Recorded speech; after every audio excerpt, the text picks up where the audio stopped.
Halo pemirsa, kembali lagi di Wanyu Sore. Presiden Prabowo Subianto disebut akan mengeluarkan peraturan presiden tentang tata kelola makan bergizi. Hal ini disampaikan oleh Kepala Badan Gizi Nasional atau BGN Dadan Hindayana yang menyebut saat ini Perpres tersebut tengah dirancang dan ditargetkan rampung pekan ini.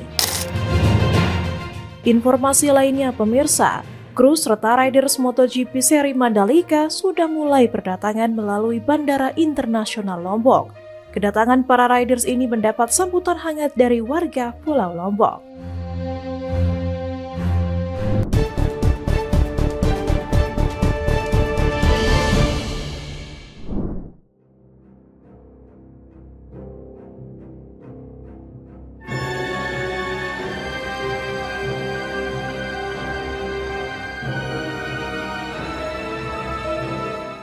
Presiden Prabowo Subianto disebut akan mengeluarkan peraturan presiden tentang tata kelola makan bergizi.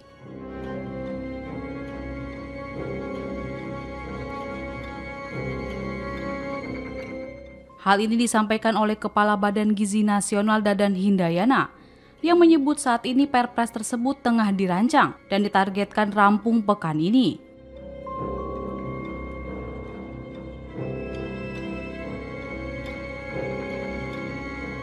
Dadan mengatakan, dukungan terhadap program makan bergizi gratis atau MBG sangat penting dilakukan mengingat maraknya kasus keracunan.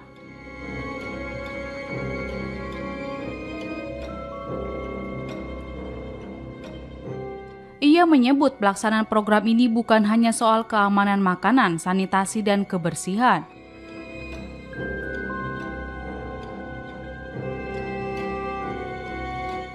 Tetapi juga penanganan korban dugaan keracunan hingga kebutuhan rantai pasok yang semakin besar.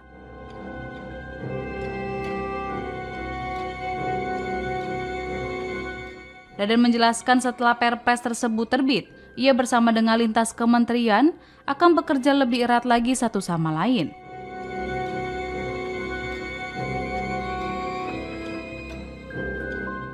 Dadan menyatakan ke depan, mereka akan menekankan pentingnya pemenuhan aspek sanitasi dan higienitas dari Satuan Pelayanan Pemenuhan Gizi atau SPPG.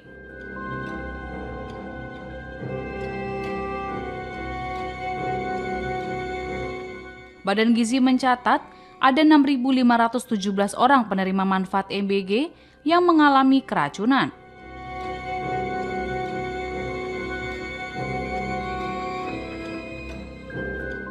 Angka ini merupakan data sejak proyek MBG diluncurkan pada Januari 2025 hingga 30 September 2025.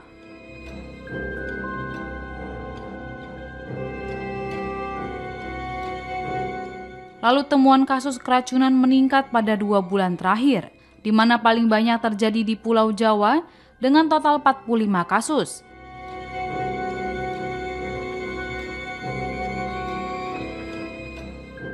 Diketahui program makan bergizi gratis merupakan salah satu program unggulan Prabowo yang masuk dalam daftar janji kampanyenya pada pemilihan presiden 2024 lalu.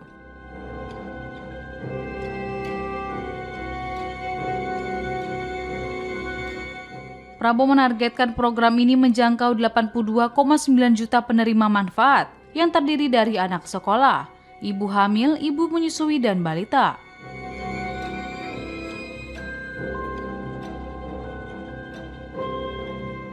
Pada tahun 2025, pemerintah menggelontorkan anggaran sebesar 71 triliun rupiah untuk merealisasikan program ini.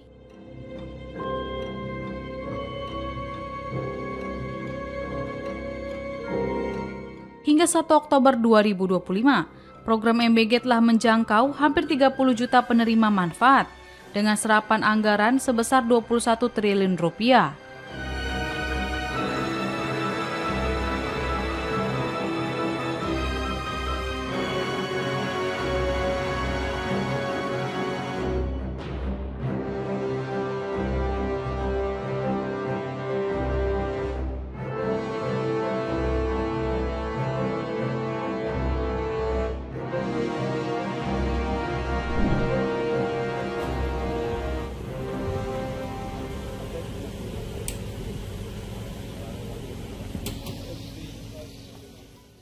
ramai diperbincangkan pertemuan Presiden ke-7 RI Joko Widodo atau Jokowi dengan tokoh Pondok Pesantren Al-Mukmin Ngeruki Abu Bakar Ba'asyir di Solo pada Senin 29 September 2025.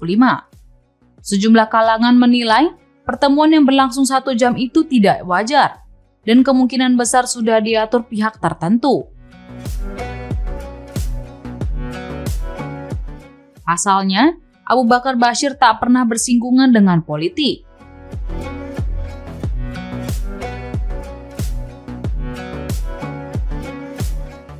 Penggugat ijazah Presiden Jokowi Muhammad Taufik meragukan keaslian pertemuan Jokowi dengan Abu Bakar Ba'asyir di Solo kemarin. Taufik menilai Ba'asyir adalah ulama tulus dan sahabat ayahnya.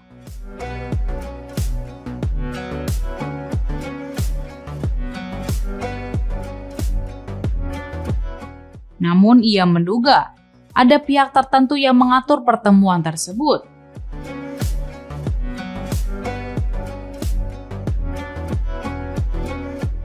Menurut Taufik, sebagai seorang presiden, Jokowi tidak mungkin bisa ditemui sembarangan orang tanpa dijadwalkan terlebih dahulu.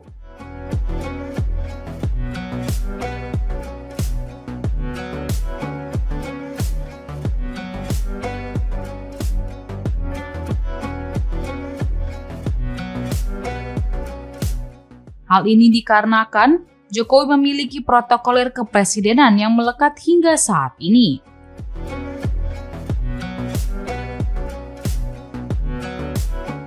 Dia juga menilai pertemuan itu sengaja dimanfaatkan pihak tertentu untuk kepentingan politik.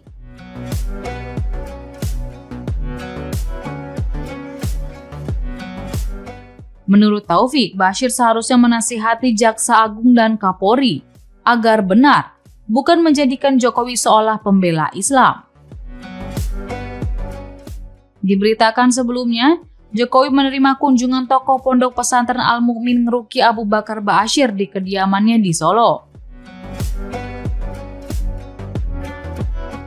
Pertemuan tersebut berlangsung secara tertutup selama sekitar 1 jam.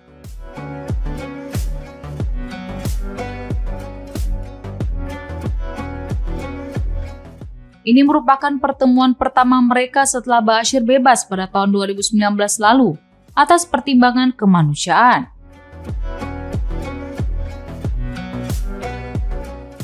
Usai pertemuan, Ba'asyir menyampaikan kedatangannya semata untuk memberikan nasihat kepada mantan wali kota Solo tersebut. Ia menjelaskan pesan yang disampaikan, menekankan pentingnya mengamalkan ajaran Islam dalam kehidupan sehari-hari.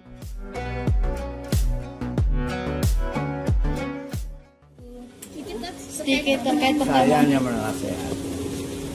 Orang Islam itu wajib menasehati rakyat, pemimpin, dan orang kafir harus dinasehati. Nah, Pak Jokowi ini orang yang kuat, jadi mudah-mudahan jadi pemerintahan Islam yang kuat. Itu saja nanti ya. Nasihatnya apa? Nasihatnya? Ya nasihatnya ya supaya kembali mengamalkan hukum Islam dengan baik. Sebab saya ini sedang berjuang, minta supaya negara ini jatuh dengan hukum Islam. Presiden pun sudah saya nasihati lewat surat, ya itu saja. Hanya nasihat itu kewajiban seorang ulama menasihati rakyat, menasihati kafir, menasihati pemimpin. Mau tidak mau itu Allah yang menentukan, bukan saya. Ya, ya itu saja, tidak ada tujuan lain.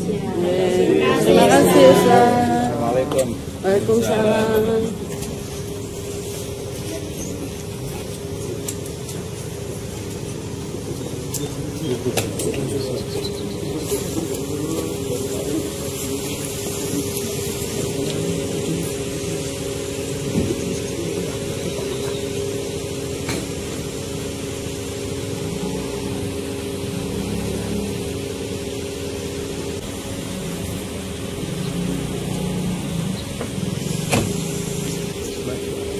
Waalaikumsalam warahmatullahi wabarakatuh. Matur nuwun, Ustaz.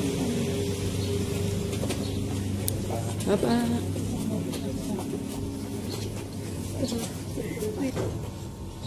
Ya, sangat kaget saya kedatangan beliau. Intinya beliau menasihati saya untuk mengabdi pada Islam. Ya, itu aja. Ya, terima kasih. Terima kasih Bapak.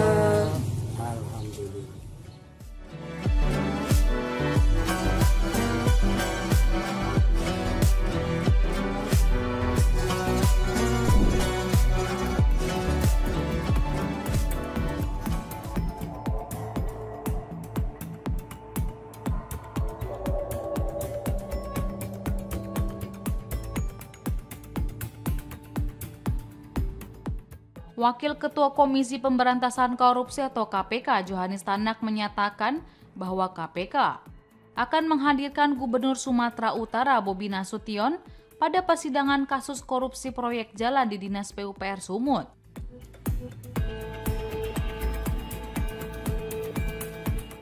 Kasus korupsi ini telah disidangkan di Pengadilan Tindak Pidana Korupsi Medan. Menurut Tanak, apabila terdapat unsur bukti yang cukup, KPK akan menghadirkan Bobi Nasution di persidangan. Jika hakim meminta kepada jaksa agar menghadirkan Bobi Nasution dalam persidangan, itu adalah penetapan hakim.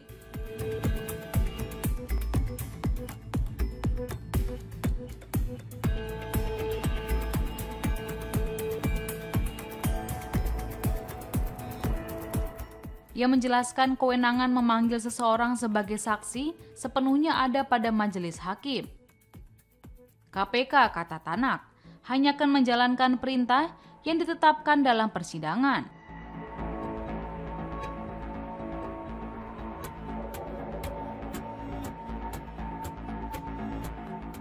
Minggu lalu di PM Medan Pak ada permintaan hakim untuk mendatangkan sejumlah saksi Pak, termasuk Pak Topan, Pak Gubernur juga, itu gimana Pak? Itu hak dari majelis hakim. Kami tidak bisa mengintervensi. Kami sebagai penuntut umum, jaksa-jaksa kami yang ada pada KPK hanya melaksanakan penetapan berupa perintah hakim.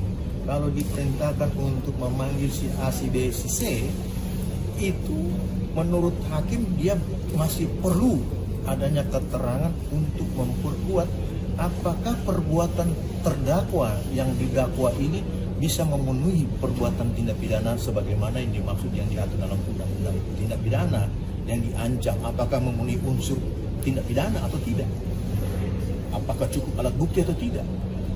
Dihadirkan mereka ini untuk jadi saksi. Ini kan saksi itu kan alat bukti, salah satu alat bukti sebagaimana diatur dalam pasal 184 KUHP.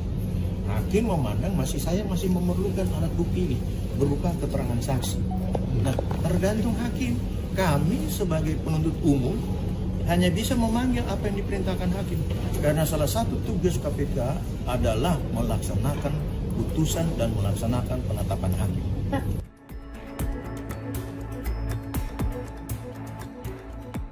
Diketahui permintaan hakim untuk menghadirkan Bobi Nasution itu terjadi saat sidang berlangsung dengan agenda pemeriksaan saksi pada Rabu 24 September 2025.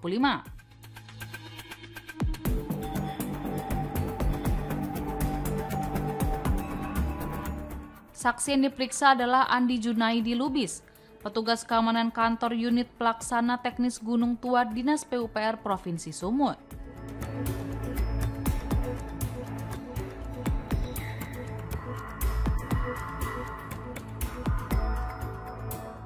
Muhammad Haldun, Sekretaris Dinas PUPR Sumut, dan Edison Pardamian Togatorop selaku Kepala Seksi Perencanaan Dinas PUPR Sumut.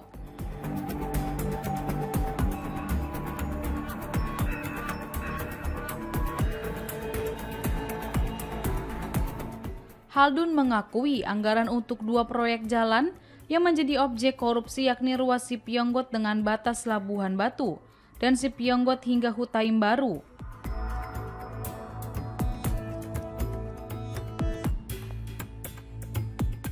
Di Padang Lawas Utara dengan total nilai 165 miliar rupiah tidak dialokasikan dalam APBD murni 2025.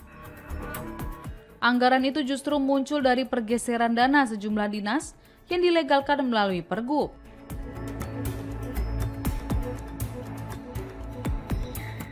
Selain Bobi, Majelis Hakim juga meminta jaksa menghadirkan PJ Sekda Sumut saat itu Effendi Pohart.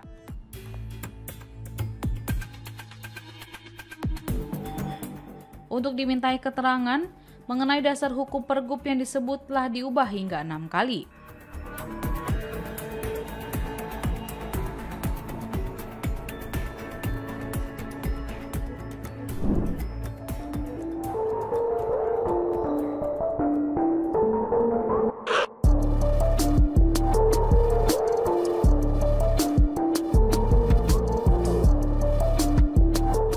Komisi Pemberantasan Korupsi atau KPK memindahkan sejumlah kendaraan sitaan. Terkait kasus dugaan sertifikasi keselamatan dan kesehatan kerja K3 di Kementerian Ketenagakerjaan Kemnaker Rabu 1 Oktober. Kendaraan milik mantan Wakil Menteri Ketenagakerjaan Immanuel Ebenezer alias Noel, serta Koordinator Bidang Kelembagaan dan Personel K3 Irvian Bobi Mahendro yang dijuluki Sultan Kemnaker turut disita. Satu persatu kendaraan dipindahkan dari Gedung Merah Putih KPK ke Rumah Penyimpanan Benda Sitaan Negara atau RUP Basan, Cawang, Jakarta Timur menggunakan mobil towing. Suara knalpot menggema saat kendaraan-kendaraan mewah itu dinaikkan ke atas truk pengangkut. Total ada 32 kendaraan yang dipindahkan, terdiri atas 7 motor dan 25 mobil.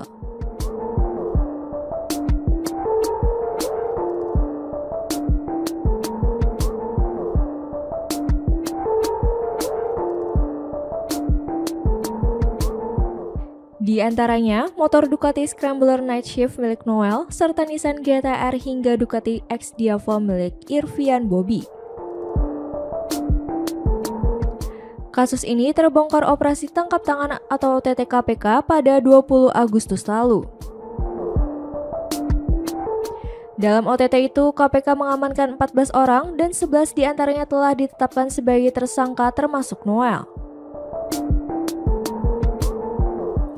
KPK mengungkap praktik pemerasan berlangsung sejak 2019 hingga 2024, di mana dalam proses penerbitan sertifikat K3, biaya dinaikkan hingga menghasilkan aliran dana 81 miliar rupiah. Dari jumlah itu, 69 miliar rupiah diduga diterima Irvian Bobi yang disebut sebagai otak pemerasan.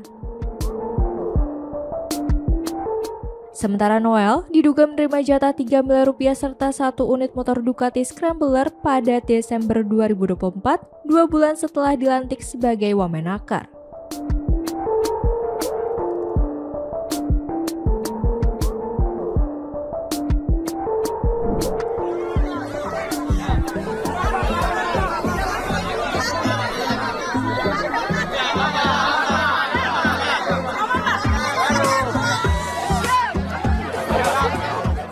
Presiden Prabowo Subianto memimpin upacara peringatan Hari Kesaktian Pancasila di Monumen Pancasila Sakti Lubang Buaya, Jakarta Timur pada Rabu 1 Oktober.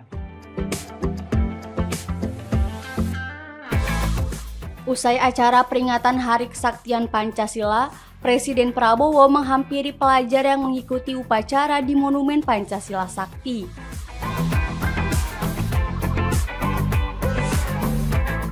Kedatangan Presiden Prabowo mendapat sambutan hangat dari para pelajar.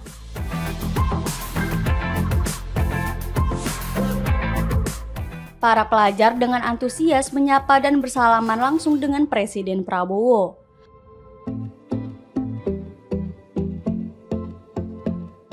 Bahkan ada pelajar yang berterima kasih atas program makan bergizi gratis atau MBG.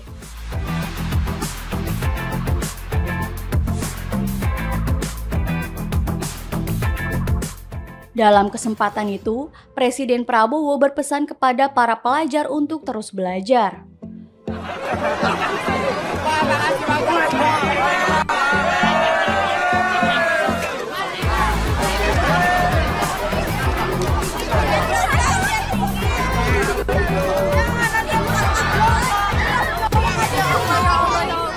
Selain itu, Presiden Prabowo juga menghampiri tim paduan suara dari SMK Negeri 2 Cibinong.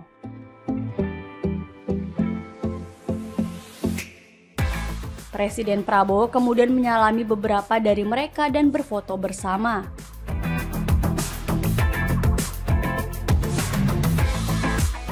Tim paduan suara dari SMK Negeri 2 Cibinong diketahui menyanyikan sejumlah lagu nasional saat peringatan Hari Kesaktian Pancasila.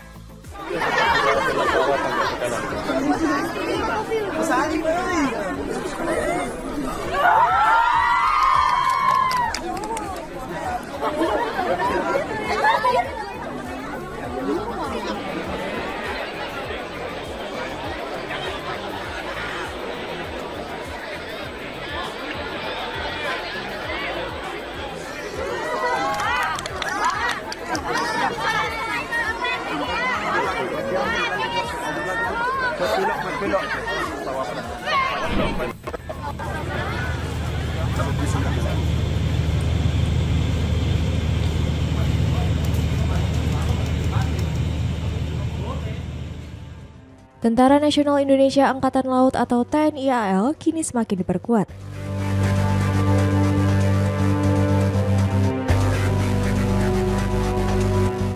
Dengan kapal canggih produksi dalam negeri, yaitu kapal cepat rudal yang diberi nama KRI Belati 622.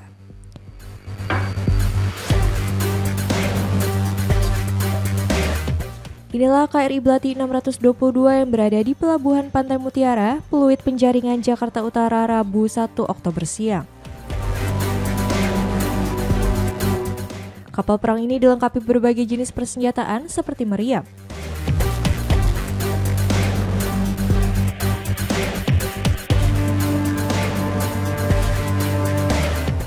rudal, torpedo, serta sistem navigasi canggih seperti radar dan sonar.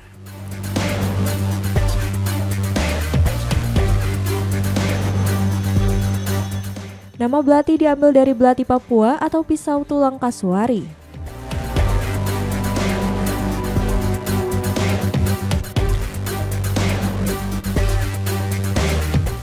KRI Belati 622 merupakan kapal perang multifungsi yang dapat dioperasikan baik sebagai kapal patroli maupun pertempuran langsung di laut.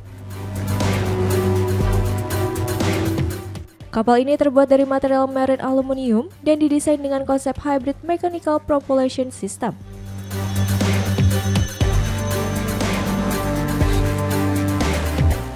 Kombinasi antara sistem propulsi waterjet dengan propeller.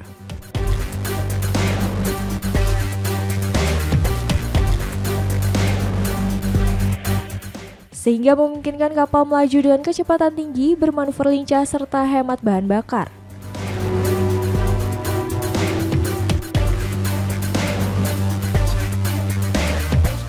Keberadaan kapal produksi dalam negeri ini semakin memperkuat postur TNI Angkatan Laut.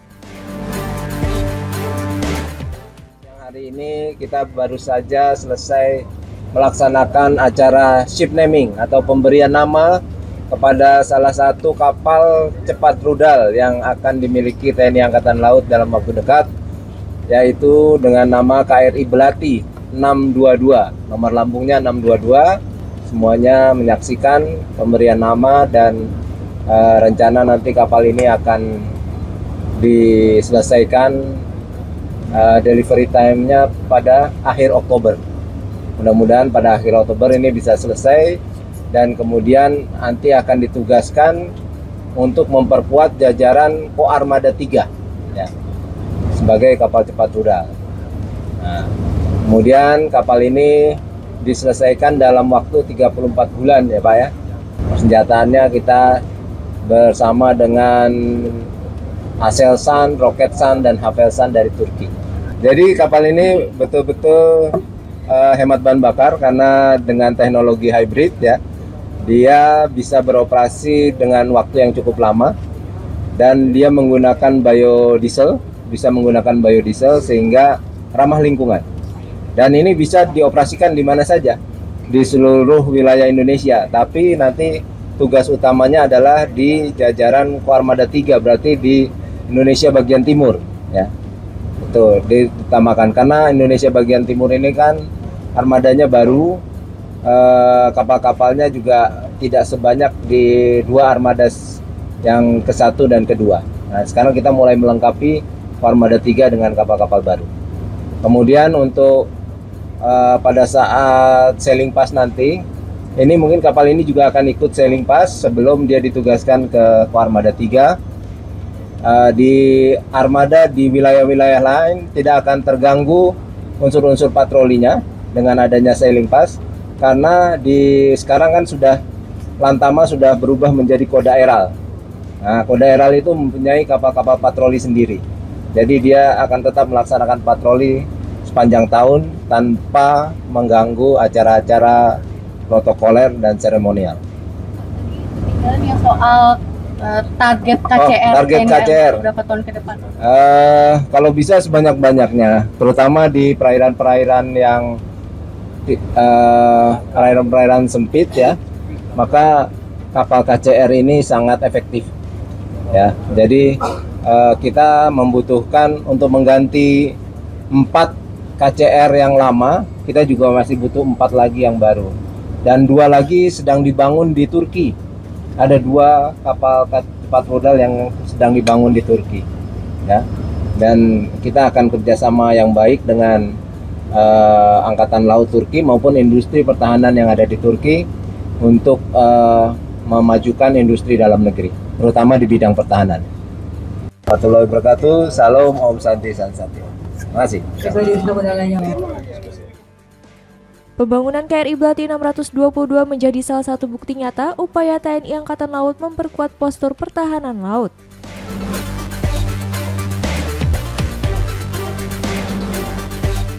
Dan mengendalikan produk dalam negeri untuk meningkatkan kemandirian industri pertahanan nasional.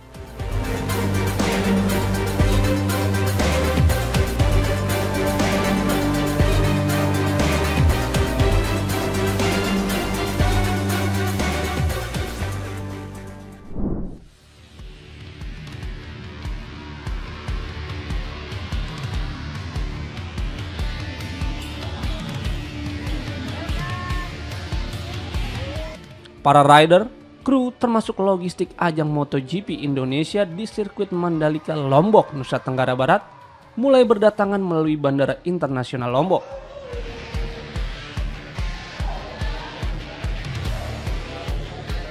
Kedatangan mereka secara bertahap sudah terpantau sejak Selasa.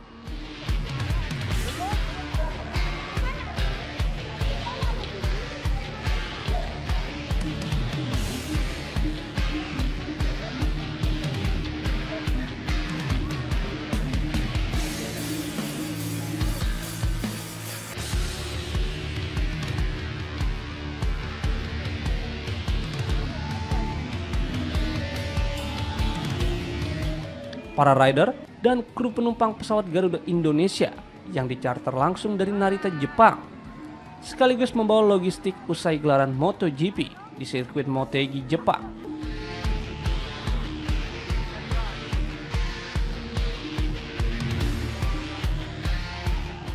Seluruh logistik dan personel MotoGP Indonesia 2025 seri Mandalika yang akan digelar pada 3-5 Oktober dibawa menggunakan 5 pesawat charter.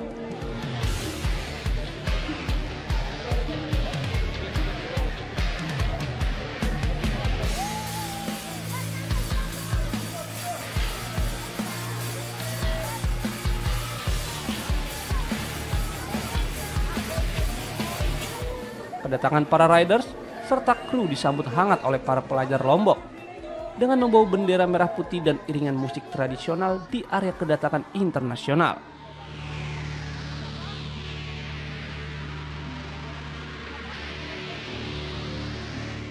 Di antara rider MotoGP yang telah tiba di Lombok antara lain ada Francesco Bagnaia, Enea Bastianini, Marco Bezzecchi, Jack Miller, Johan Zarco, Pedro Acosta, Luca Marini, Joan Mir, dan Brad Binder.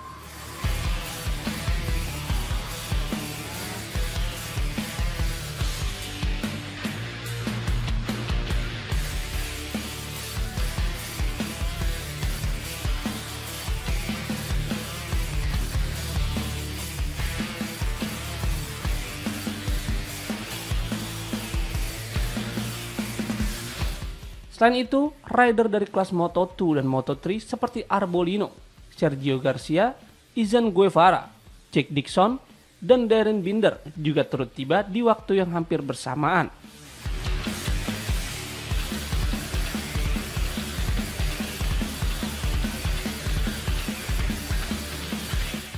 Sementara itu, Marc Marquez dan sejumlah pembalap top lainnya dijadwalkan tiba secara bertahap sesuai jadwal tim masing-masing. Untuk kesiapannya kami tentunya sudah siap ya untuk menerima kedatangan para kru, pembalap ofisial, dan di sini juga kami untuk meningkatkan layanan terutama customer experience, kami memadukan dari nuansa MotoGP dengan nuansa kearifan lokal atau Pride of NTB seperti itu. Jadi begitu kru atau pembalap menginjakan kaki di bandara, mereka sudah merasakan.